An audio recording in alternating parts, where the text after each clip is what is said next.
All right, Shalom. First and foremost, I want to give all praise and glory and honor unto Yahweh, Bahashem, Yahweh Shai, Bahashem, Harakakodash, and double honors unto the elders and apostles of GMS Great Millstone, and a sincere Shalom to you. I can bring out this word in diligence and in truth. And as you see, the title of this article says, U.S. could lose potential war against Russia and China. And now it's not, they could lose, the potential war, but the U.S. will lose, And how do we know? Hence the scriptures, man. So let's get into it, because you have to understand, as the scripture says in the book of Ecclesiastes, matter of fact, no, it's Isaiah. It's a lot. It's Isaiah 9:5. It says, "For every battle of the warrior is with confused noise, and garments rolled in blood, but this shall be with burning and fuel of fire," right? The ancient days of battling, of war, of combat, it was hand to hand, was shield against sword, mano y mano, so to speak. It says, "For every battle of the warriors with confused noise," the sound of, arrows hitting shields, the sound of swords hitting shields, the sound of swords ripping against flesh and armor, right? It says, "In garments rolled in blood, but this shall be with burning and fuel of fire," showing forth the technological advancement of society, how it's no longer a fight, of just ground troops. Everything has advanced to the point where drones or autonomous type of technology is now into the play of war, man, and the tactics of war, right? You don't have to be close to an enemy anymore. You can still be at home and control a missile, so to speak, man, right? So it says, "For every battle of the warriors with confused noise and garments rolled in blood, but this shall be with burning and fuel of fire," right? And we understand America's two greatest enemies are Russia and China, man, or Russia, China, North Korea. Really, all the nations are going to be against Babylon. That's why the scriptures say, "All ye that bend the bow, shoot at her and spare no arrows," right? But let's read some more. It says, "Insufficient industry, readiness, innovation, and funding would hamper the military's ability to prevail in a conflict a congressional commission has found," right? And we understand these are still, some of the same factors and ways in which Rome fell. Their denarius being devalued, which ultimately is insufficient funds, because war is very expensive. It says insufficient industry, readiness, innovation. We understand that China and Russia are the two countries whose technological advancements supersede what America now has, man. And you can hear that from certain U.S. generals. They'll be real and say it, that there's a conflict that we don't want to enter, and it's between those two nations. When you look at even the chip and technological empire of China, a lot of the motherboards and circuits in which America uses within their technology is from China, man. Now it says the U.S. is unprepared for a potential war with major adversaries, as its military lacks both the capabilities and capacity. Meaning what? We understand Babylon is the hammer of the earth, but Yahweh Shema Shah is now geared up the rest of these nations, and with that same hammer, so to speak. Everyone is nuclear ready at this point. So what? The scriptures say, "I made thee small among the heathen." You once ruled the earth with this sword, but now that everyone is using it, you're even more hesitant now in order to flex that type of muscle upon the rest of these nations, because you understand that you're not the only one who can cause damage.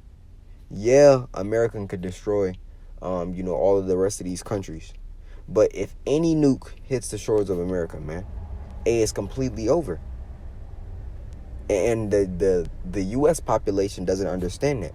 They have this normalcy bias spirit in which they believe that this place is untouchable, because they've been so, heavy in military spending. For example, out of the top 10 countries in the world of military spending, America spends more than the 9 under them combined, right?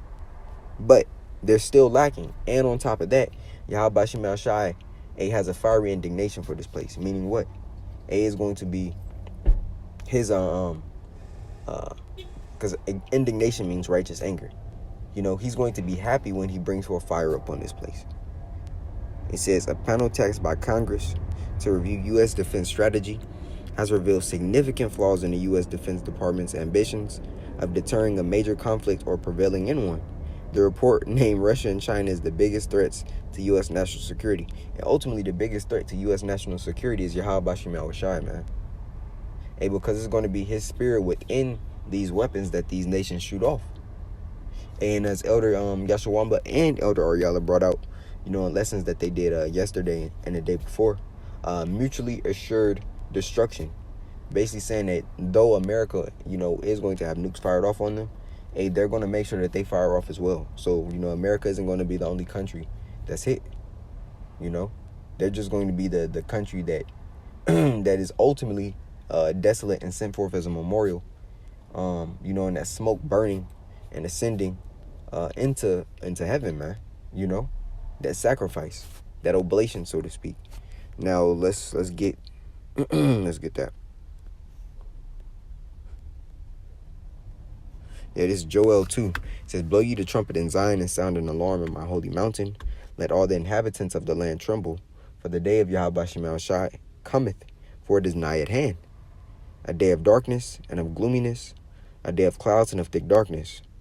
As the morning spread upon the mountains a great people and a strong, there hath not been ever the like, neither shall be any more after it, even to the years of many generations.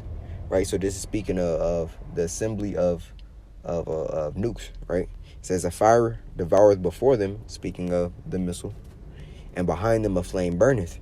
The land is as the Garden of Eden before them, right? A paradise, a place that's thriving, which America is, thriving when you look at, even though it's on a decline, it's still running. The dollar is at all-time low. The price of gold, has broken the record. Every week for like the past 3 months. It says, and behind them a desolate wilderness, yea, and nothing shall escape them. The appearance of them is as the appearance of horses, right, representing power. And as horsemen, so shall they run, speaking of the nuclear missiles. It says, like the noise of chariots on the tops of mountains shall they leap, like the noise of a flame, a fire that devoureth the stubble, as a strong people set in battle array. And that's not talking about troops. It's still talking about the nuclear missiles. It says, before their face the people shall be much pain. All faces shall gather blackness. They shall run like mighty men. They shall climb the wall like men of war.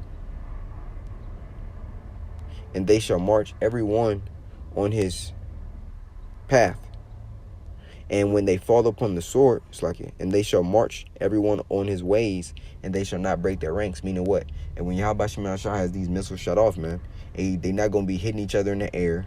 It's not no deactivation code like they show you in the movies or Avengers. No, they're going to hit their designated target, because every missile is programmed for a longitude and latitude in which it is going to hit, man. And Yahweh Shema Shai is very precise, So it says, they shall not thrust. They shall, neither shall one thrust another. They shall walk everyone in his path, right? And when they fall upon the sword, they shall not be wounded. They shall run to and fro in the city. They shall run upon the wall. They shall climb up upon the houses. They shall enter in at the windows like a thief. The heaven, the earth shall quake before them. The heaven shall tremble. The sun and the moon shall be dark, and the stars shall withdraw their shining. Right? It says, and the Lord Yahweh Shema Shai shall utter his voice before his army, for his camp is very great, for he is strong that executeth his word. Right? And what's part of that word? The prophecies in which, this has to come to pass. For the day of Yahweh Shema Shai is great and very terrible, and who can abide? Right? We understand he's going to use forth these nations, to bring it. Russia, China, Korea, or no, it's like North Korea, and the rest of these missile-bearing countries. All ye that bend the bow, shoot at her, spare no arrows. That means everyone that's equipped with a weapon, and nuke, ICBM, whatever form of missile that you have in that day, they're going to use it. Yahweh Shema Shai is going to put the spirit as to where, once one person presses it, everybody pressing it, man. It says the threats to the U.S., including the potential for near-term war, major war, are compounded by the increasing political and military alignment between China, Russia, North Korea, and Iran. There it is, right? Now I gotta, go ahead and go into the plantation. But nevertheless, I'll close out with one more precept. Because the scripture says, this is Revelation 11:14. It says, the second woe is past, and behold, the third woe cometh quickly. Hey, so whether you believe it or not, it's going to happen. That's saith the scriptures. It's just, we're on the Lord's timing, man. He moves the pawns and the chess pieces in order to benefit the time in which he set for this place to go down, man. So I just want to bring forth a quick lesson through the Spirit. Lord willing, was edifying. I want to give all praise, glory, and honor unto Yahweh, Bahashem, Yahweh Shai, Bahashem, Harakakodash. Double honors unto the elders and apostles of GMS Great Millstone. And a sincere shalom to you. I can bring out this word in diligence and in truth. Shalom.